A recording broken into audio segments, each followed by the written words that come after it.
Like many young boys, I was probably drawn to the martial arts for all the wrong reasons. But as fate would have it, I was very, very blessed by finding the right teachers. This quickly changed my life and the quality of my life by understanding the laws of cause and effect and how they impact other people. The martial arts then became a path to cultivate compassion and understanding and help me realize how we can all help one another. Then and only then, Aikido became a perfect vehicle to develop the physical self and the spiritual man simultaneously. I got to the point in my life where anyone I would meet, I would always look at them and understand that this person is my mother, my father, my brother, my sister, all my family.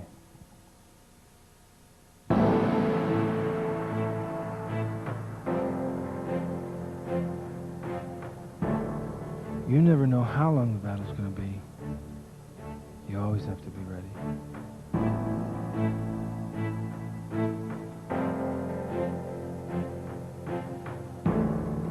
My name is Ben Dang, and I've been studying with Steven Seagal Sensei, or Taka Sensei, for around 14 years now.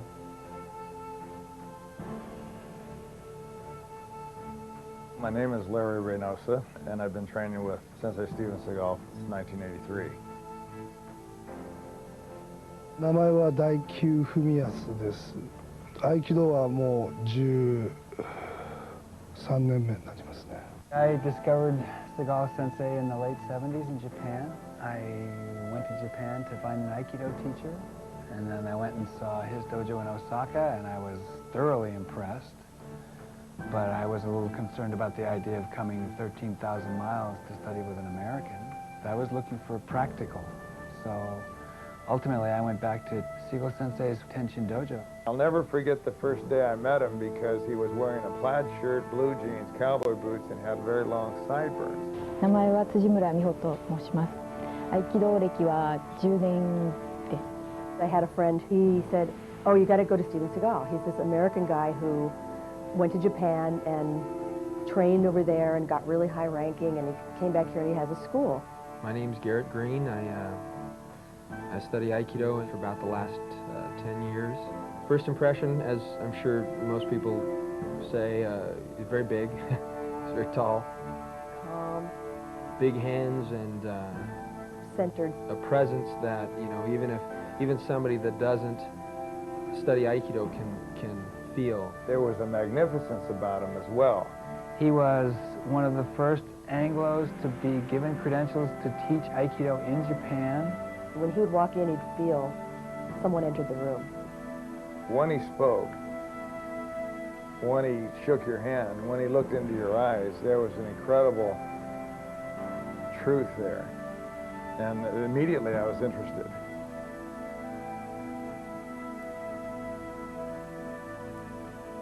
第一印象は思ったより何ですか、そういう遠い存在的な感じはしなかったっていう感じです。なんか親しみを感じるというか。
I feel like I was very fortunate. I was in the right place at the right time.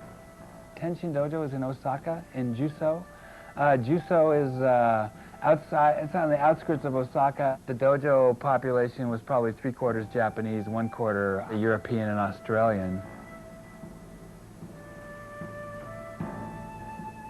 非常にリアルな本当の戦いというものを映像の中でも完全にいつも意識しているという、リアルファイトに徹しているというのが、単に見せ物だけじゃないというのが一つの彼の特徴だと思いますね。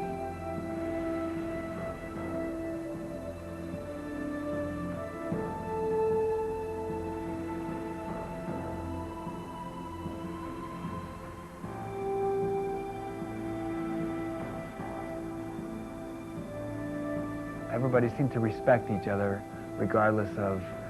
That was the nice thing about Japan. There's a great deal of respect. It wasn't fun. It wasn't a lot of laughs. You know, a lot of times you'll go to dojo and there'll be people joking around, laughing, talking. Not a lot of talking. As soon as you heard Sensei's tread coming up the stairs, and it was easy to identify, you could tell that the level of attention and the level of seriousness changed. There was no more talking more. It was like everybody knew that they better pay attention. He did all the talking. I think that Sensei, you know, as an Anglo, I think that in order to be treated as an equal, my understanding is that he actually had to be better. I think that there were people that came in and challenged him. He didn't have to be tough, he just was. You don't get to deal with the man to start with. You got to prove yourself against his students first. I had no idea what he was doing.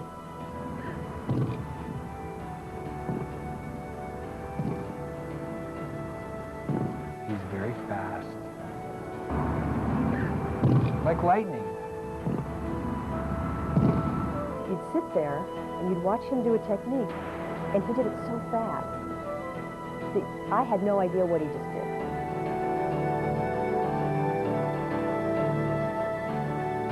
What did he do? It was too fast, I couldn't see it. And then he did these great flips and different kinds of falls, and then I saw everybody else doing it, and they didn't do it anything like the way he did it.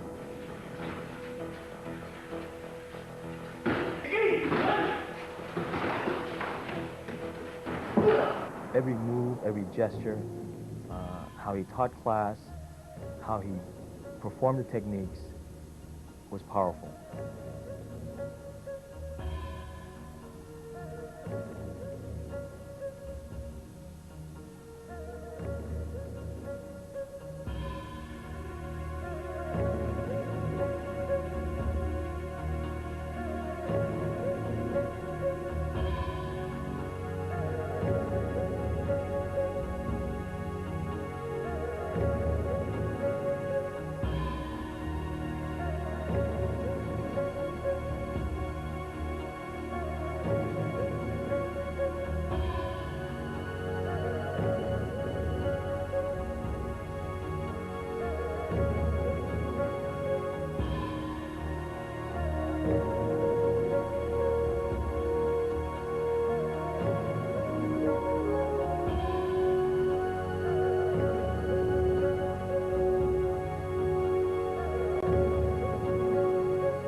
日本には文武両道というのがあって、両方が均等に発達していかないことにはいけないというふうに思っております。Sensei taught a pretty form. He taught, and when he did speak, he taught in Japanese.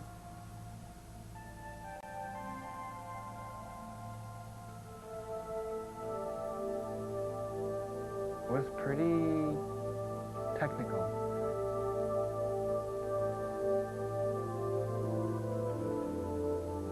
He would always stress the basics.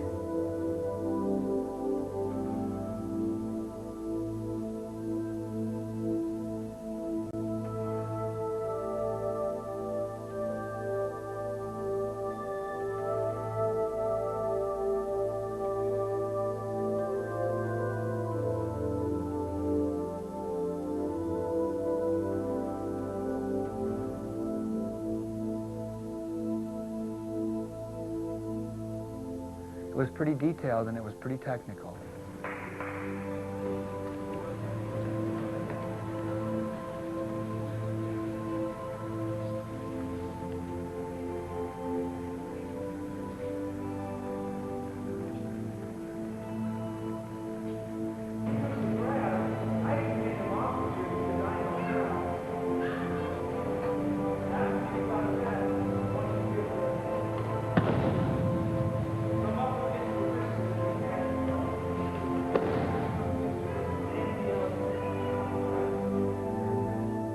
was really my first exposure to Aikido in any way. I was training with someone that was teaching a very practical Aikido form. It should be practical. If you practice on a practical level, then you can take that form and you can dance with it.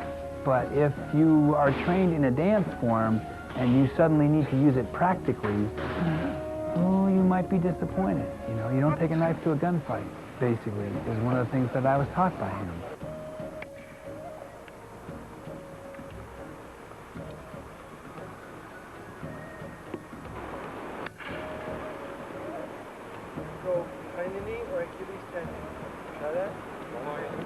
The major difference is that I saw where so many other people struggled to explain, to articulate Aikido.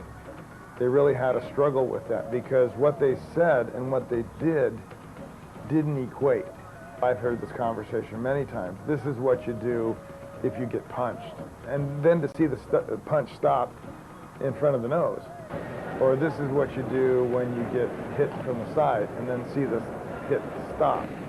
And then this is what you do if you get choked, and yet I don't see people choking. So there was a real inconsistency in the teaching. I got with Taka Sensei, and all of a sudden he said, well, this is what you do if you get punched. And all of a sudden you would see that fist coming right at you, and it'd go right at you. If you didn't move, you would get punched. That was the truth. That's something we could really relate to because, in fact, if we didn't move, we'd get punched.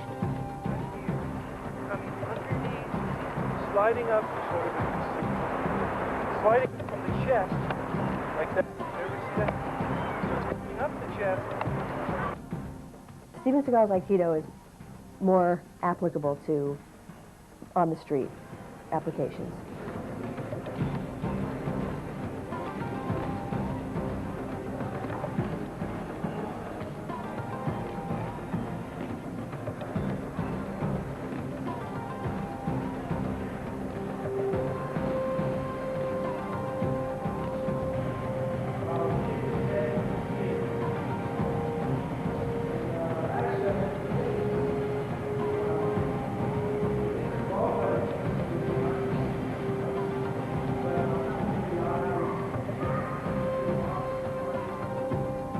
A lot of us join and learn his style of Aikido because we want to have confidence.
I guess the Japanese word is kibishi, which really translates roughly as severe, and definitely Sigal Sensei's form is, you know, it's severe.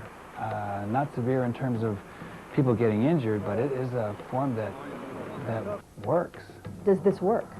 In a situation, if somebody comes and attacks you, would this work?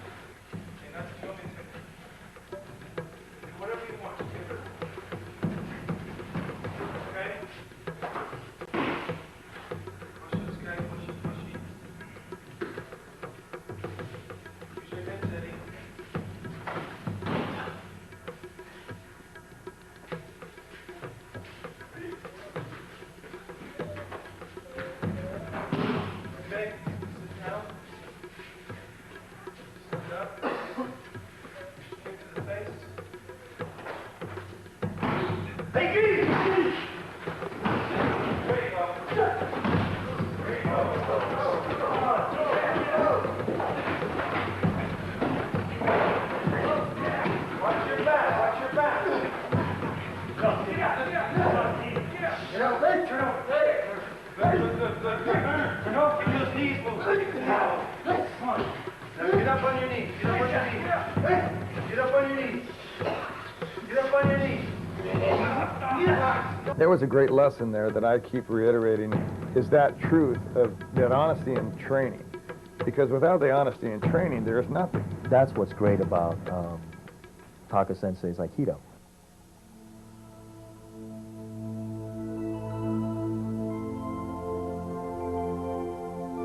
The image of him that I remember the most would be the way he would start class in front of the showman, and he would bow to the showman, turn around, bow to us. It was powerful. Not just a powerful image, but a powerful feeling. There's two levels where, you know, Taka Sensei trains, and that's one with the beginner, and he's very kind, he's gentle, he's incredible.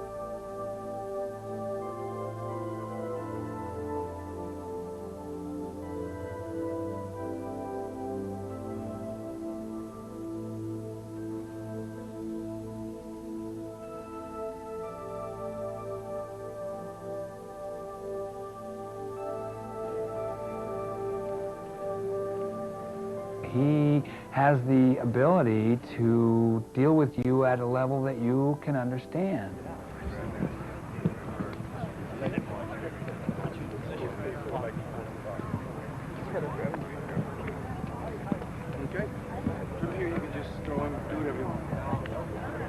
I had no experience with martial arts at all.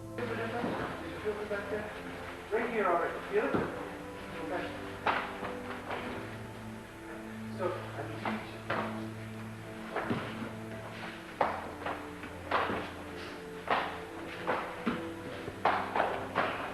Feel the difference? It's kind of hard to grab them because I feel on you from back there. From right here, I have. Feel it? That's what you gotta do. Can't get him here. It's too late. He would often talk about te sabaki, ashi sabaki, hand position, foot position. The reason why some of them are missing the fight, stay in front of the man, and you're trying to grab it, and never try to get grabbed with after my body position. Body position, whether it's shooting, wrestling, whatever it is after my body. He punches and brings his hands back.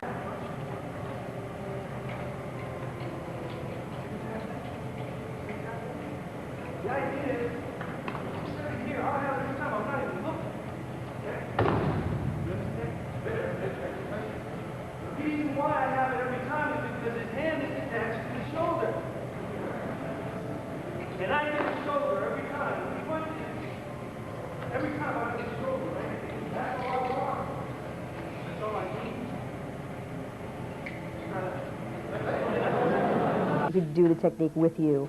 He'd explain things about what you were doing wrong. He'll let you know about your openings. He'll let you know about your holes. Some classes, he didn't talk at all. He would just come in, do techniques, haidozo, we'd get up and do them. Pay close attention to his hand movements.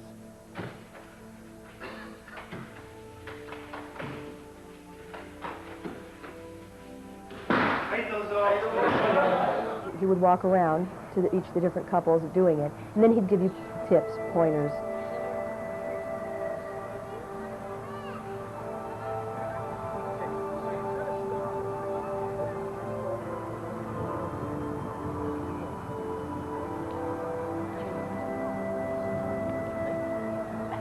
No, safest place is where? Behind. Or to the side.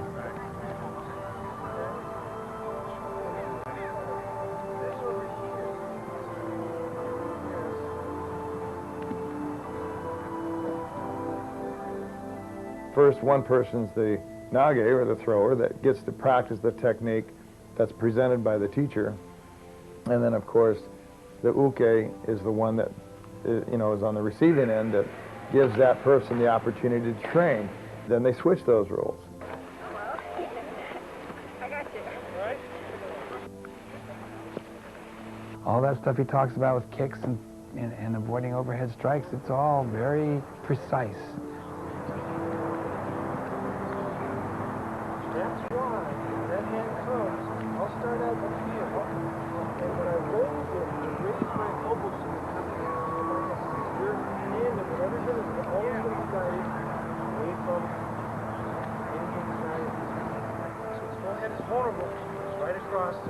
I have a knife in my hand, I'll cut his arm off. If I have a strong fist, I'll break his arm.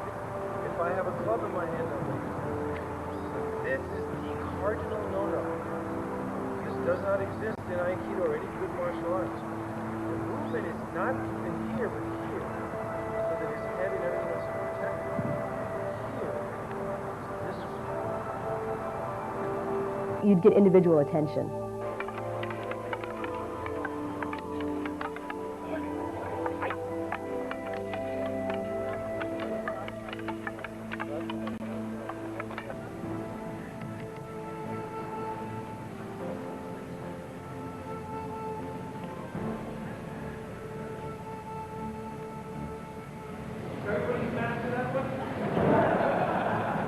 That he is quite capable of doing is taking you just a notch beyond what you're capable of. Get your feet out of there! Get your feet out of there! Get your feet!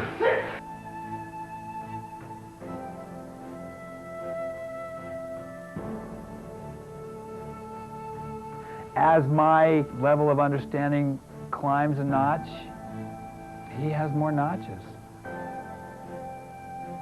That creates confidence.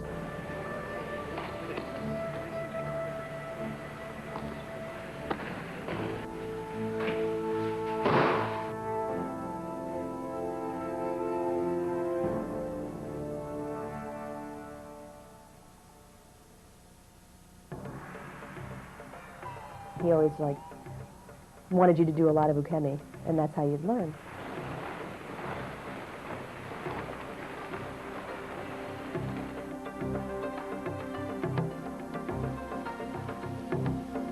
To learn how to fall, how to conquer the fear of falling, how to not panic in a fall is more valuable from a self-defense point.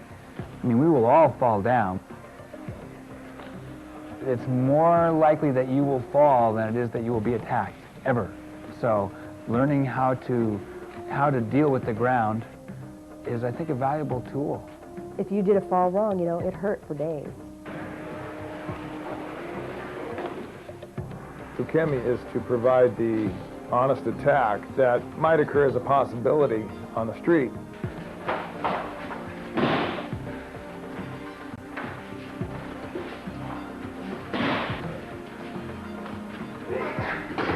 We used a lot of tape in those days. The tatami were very hard, and that's where we trained. You learn a lot from taking the falls. Your ability to fall precedes your ability to throw. That means that you have to be on top of your ukemi. That means you got to be there, which is really what it's all about anyway.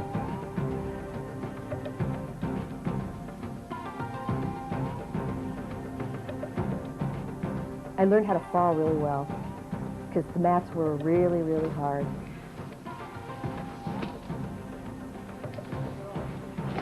You know, when sensei calls you up to take ukemi, the hair on the back of your neck starts to raise a little bit. You're like, okay, you get inside this guy's reach, you better be paying attention. I have more than once been caught thinking that he was going one direction when he was going another. It can be downright painful.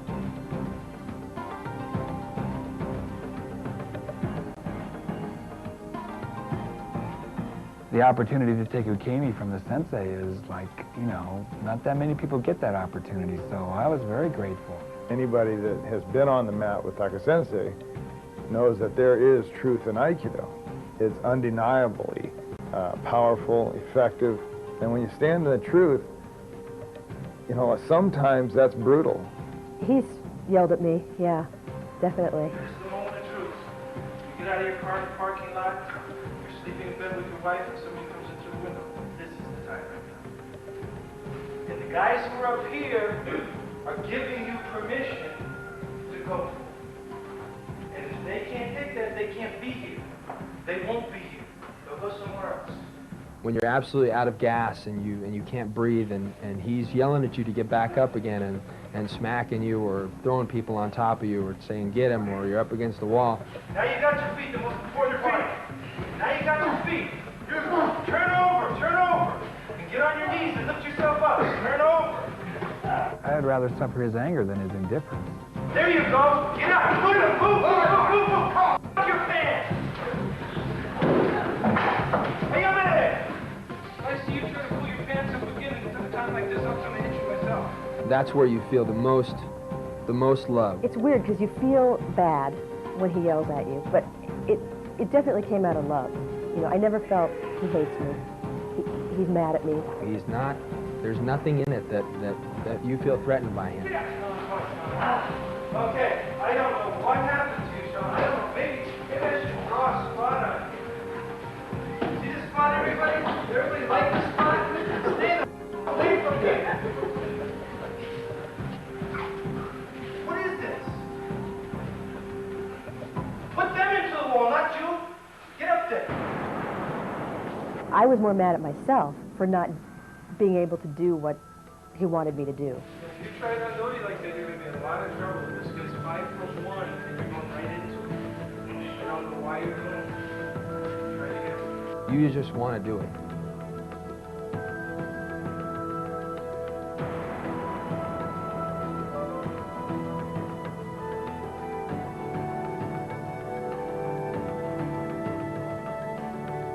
You'd always feel that he's doing it for your benefit. If he yelled at you, that would make you come up to where you needed to be. But he did it out of love. The best advice he ever gave me was to not be female. Don't think of yourself as less or weaker or not able to do the things that the guys are doing. Don't make that the reason that you can't do it. 一緒に練習する相手が男性の方なので、練習してる時にどうしても力で来られて悔しい思いをする時がたまにあるんですけれども、でも技をやっぱり自分なりにきちっと技をかけていけば男性が相手でも十分技になりますし、かえって男性にとってこんな私細いですし力なさそうなのにその女の子にこう技をかけられることに対してなんかかえって何かを感じるんじゃないかなと思います。I got yelled at. I got, slammed to the ground. I got injured, which all the guys did too. There was no difference. When I was out there, I could be a guy, I could be a girl. It did not matter. Debbie was a very, very good aikidoist and very strong-willed. The way Taka-sensei teaches it is it doesn't matter, your size or your strength doesn't matter. If you adhere to the basics and the principles that we practice,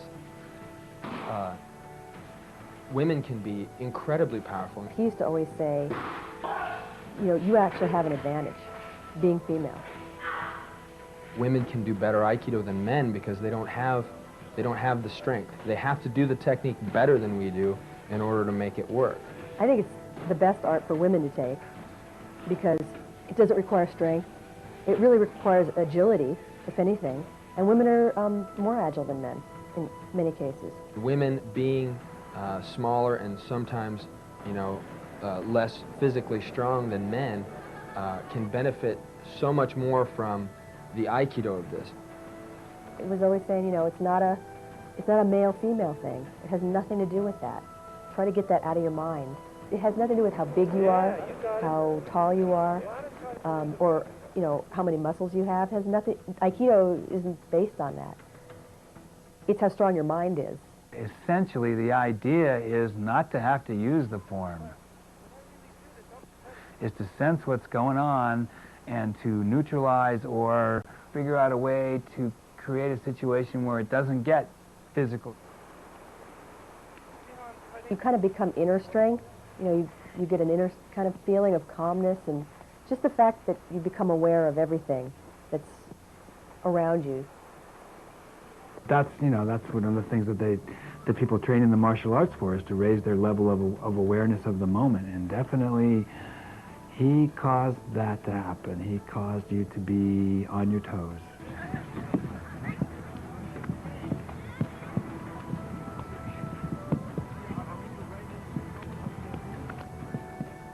One time, he was showing me something, and I looked at him, and he was getting frustrated with my inability to do it. And I looked at it and I said, I'm trying. And he looked at me and he said, trying? He said, stop trying. Just do it. Trying is cerebral. Trying is crap. Students that have come up under him understand. You don't judge. You just do. You just worry about doing your job. Through the physical aspect of hard training, your mind gets set in a certain way. At that point of physical exhaustion, something happens to you mentally, something happens to you spiritually. And I want to say growth happens, I want to say understanding, but it's more than that. It almost builds you from the inside. It makes you stronger. It makes you look at yourself from the inside. It makes you see yourself, your weaknesses, your point of pain threshold. At what point do you break mentally? At what point do you say, that's it, I had enough? And it pushes you beyond that point. I felt that kind of training would get you to the point where later on, and you're old, you can't do that stuff, but you're a rock inside. If there's one person that I could say has an amazing will, it's Steven Seagal Sensei. I got a flyer. There was an open house given by Steven Seagal. I couldn't make it, but I sent a couple of my students down to check it out. I think some of the people that were watching the demonstrations were a little bit astounded because, you know, he would do his, what I call Thunder and Lightning show at that point. A couple of my students came back very, not only just excited, but nervous. And they virtually told me that he had taken some guy and just smashed him all over the mat, and that damn near killed him. And as soon as he said that, it was very interesting because my interest peaked. Somebody doing real Aikido. It was shortly after that, of course, that I invited him to my West Side Dojo in Ventura, and he taught the very first seminar there, public seminar in America. At most all these seminars that we've had in the past, that the one main and common thread that's from all their conversation is that I can't believe how approachable he is. He's so easy to talk with on the mat. He's very, very, very gentle, very, very soft-spoken. He can be the most gentle, he can be extremely gentle. And he can also be extremely dangerous. The people that are the most capable of deadly waza are also the most capable of being gentle. How do you have the loving, harmonious, flowing, caring, gentle side of Aikido, and how does that relate to what we do in the dojo when we beat the hell out of each other and it's very rigorous and seemingly cruel? You find out that you can be a nice guy and yet be a lethal weapon. The spiritual side kind of came out of that. Life and death is that exact, you know, that exact same, that contrast of you can't have one without the other, and to embrace one you need to embrace both. To accept one you need to have both. If you train enough, you get both sides of the coin. You train to the point of exhaustion, physical exhaustion, where your body can't go anymore, your muscle refuse to listen to the brain. It was just about jumping in there and training as hard as you could, and he would take us till we just literally couldn't get up anymore. It was just a matter of tape up and get on the mat. It's beyond stamina. You need to be on your toes. You need to be the best that you can be at all times. You have to be balanced. You have to be on it. It's a constant process, and that's another thing, is you just realize the more you learn, the less you know. And each time you get a little bit closer, you realize how far you still got to go. The more talent you have, the more demanding it's going to be. There's a certain kind of trust and standard in anybody that's come up under him. He knows and expects excellence. He is not interested in compromise. He expects the best from you. he expects perfection from you. He expects perfection from himself, thus he expects perfection from his student. I'd like to see that again.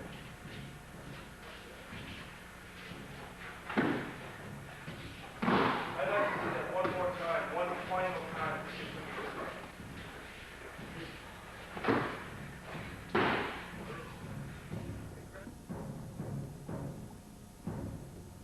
He has a certain standard of what a black belt martial artist should be, especially in Aikido. And that's somebody that has true skills and has been trained well in the basics. I think it must have been like 3 or 4 years before I took the black belt test the first time. Maybe even 5 years. The Dan represents an internalized understanding of the mechanics. One of the reasons that he would run a full class before the test was so that he would drain your batteries, so that he could see what do you have when you got nothing left. How deep can you dig? And basically he shut the blinds, locked the doors, and it was pretty interesting. It was very intense. And he always said it's so simple. You know, it's so simple, but it's so hard.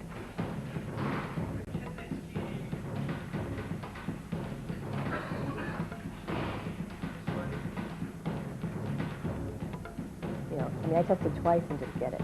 So, and other people tested 2 and 3 and 4 times. So it wasn't an automatic thing.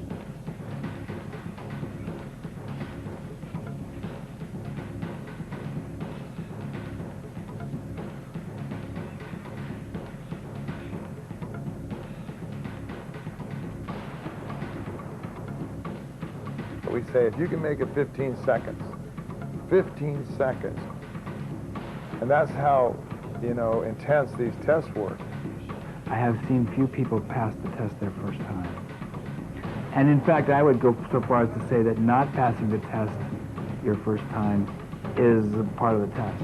So you experience this a little bit of a peace, the calm before the storm, very peaceful up until the time where he says go.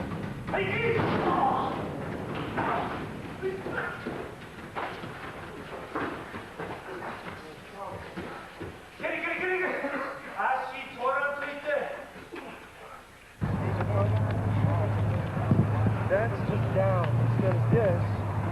This is what you're doing, and I'm exaggerating so you can understand. The idea is you come, I just want to go down so that when he's here next, I can be able to cut my angles. These are my angles. Once in a while I can turn.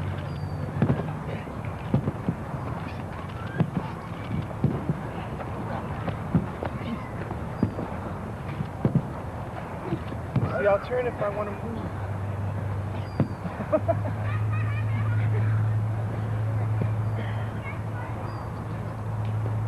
If I want to move. Oh, you're in the song?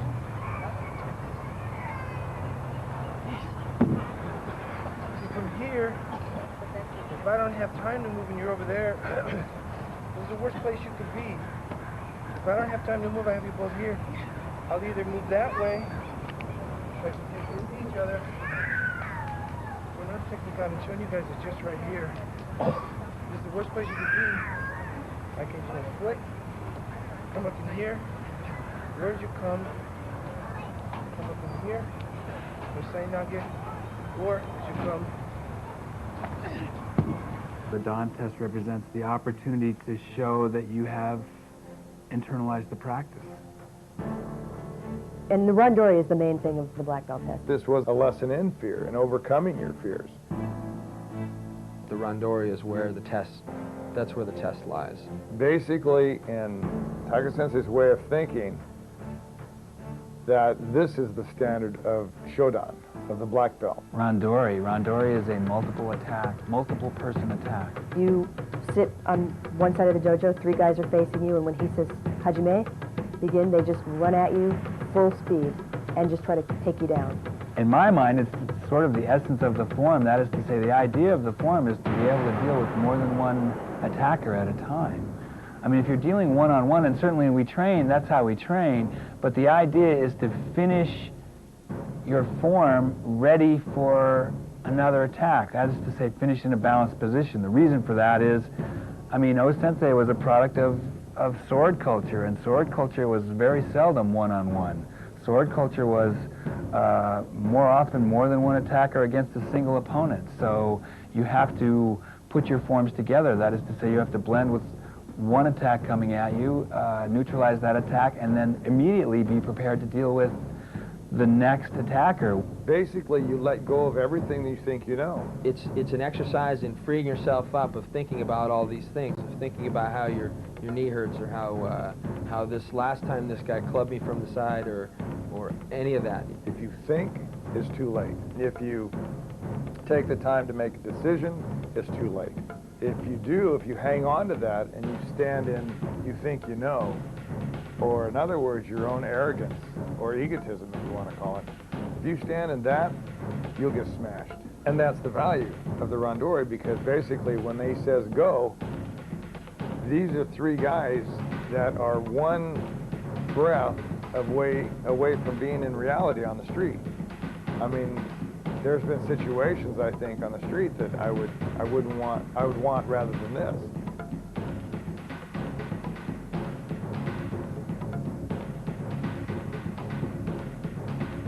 You can't be thinking fear, not fear, anything, because any thought that goes through your head, it's immediately visible in your body, physically.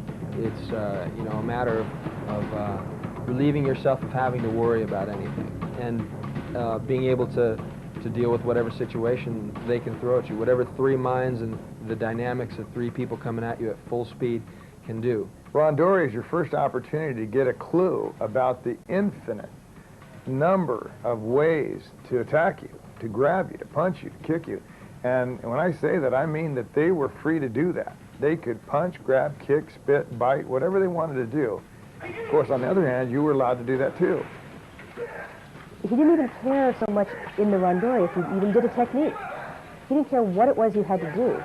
Whatever it was, as far as he was concerned, that was it. You just have to do, and you have to do it very quickly.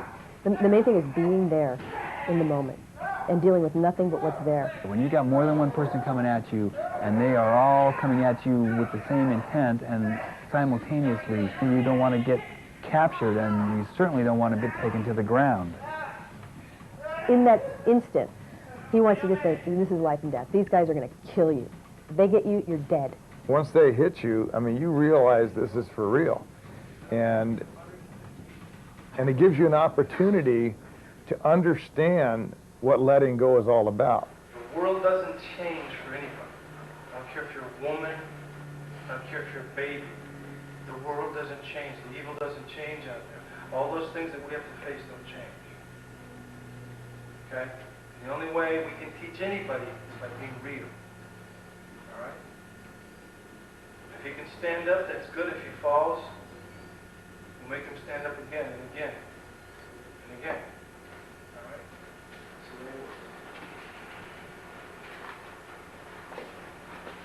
there's no favorites in the dojo. There's no women. There's no men. There's no old people. There's no young people.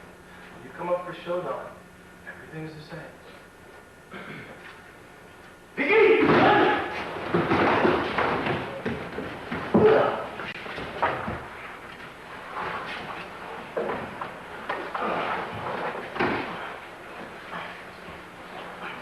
It was the most serious thing I ever experienced. And I mean, even thinking about it, I get just a knot in my stomach. Somebody that's 120 pounds is going to have a tougher time dealing with these three Mack trucks that are coming after. You know, it doesn't matter. It's what's inside, what you have, your character, and that's what's going to come out in the test. And you're sitting there and you're trying to like prepare, and you're trying to relax your body, and you're trying to just clear your mind so that everything is, whatever it is that comes to you, can deal with it. It's hard to do. It's hard to relax. It's hard to breathe because you've just been doing techniques and you're a little bit winded. And he can say Hajime at any time. He'll be talking like this, and all of a sudden go Hajime, and you're supposed to go. So you can't even really be listening to what he's saying. I'm always looking at them as one. See? I'm trying to bring them out. Watching. And if I have to move, I have to run, I'll stop and start. I'll come in here, make him think he's got me.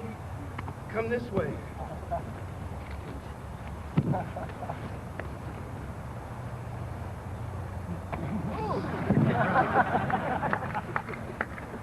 But as they grab me, one thing I'll never do is let them have me inside. What I'll always try to do is keep that myself.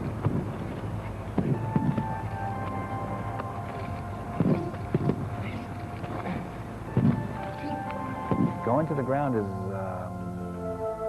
not the option. That's not what he's looking for. You take the test and it's over in a second. If you could stay up, if you could control the three people, if you got to the point where he felt you were controlling those people, then you passed. I mean, that was it. You know, you went through the fire and you came out the other side. At the end of the day is that poor Matsuoka got his tooth knocked out and another got his shoulder separated and I had gotten poked in the eye and it was amazing. And we were all over that dojo. We had jumped over the office furniture. We had come under the student benches and chairs were knocked out of the way and it was just incredible. As real as, you know, it could possibly get. It's hard. It's the hardest thing I ever did. Randori, the three-man attack, teaches you that with your will, you can make anything happen. It teaches you that no matter how bad a situation can get, it teaches you to face those situations with the right mental attitude, the right state of mind. When you have that in your mind that at any moment your life could end, but that you don't care. It wouldn't bother you if your life ended. You cannot be afraid to die, basically, is the mindset you have to have. The practice of Randori kind of allows you not to think about your limitations, and it allows you to go beyond where you thought you could go before. And that is, you know, what everybody needs to be successful anywhere. If you practice that philosophy of you know, letting go and not limiting yourself in your real life, then you have no limitations. あくまで自分は小さいんだ、自分はあくまで宇宙の一つなんだというその非力さを知った時に本当の強さを感じると思います。My life has been influenced a great deal by Taka-sensei's Aikido teachings. The not accepting your own limits. Somebody were to ask me what's the most valuable lesson I've ever learned from Steven Seagal, it's that it's possible to be the lessons of Aikido. 武先生にお会いしてからそうですね、なんか人間の内に秘める強さっていうのですか、そういうのを学びました。I was raised by him, so I feel that he's the source. Everything that he does is powerful.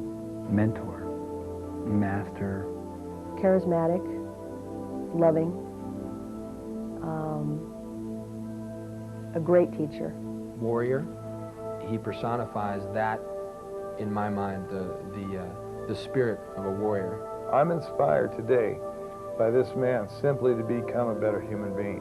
He changed my life. My introduction to him and my training by him has changed my life. Show me what you got when you got nothing left. Show me what you got.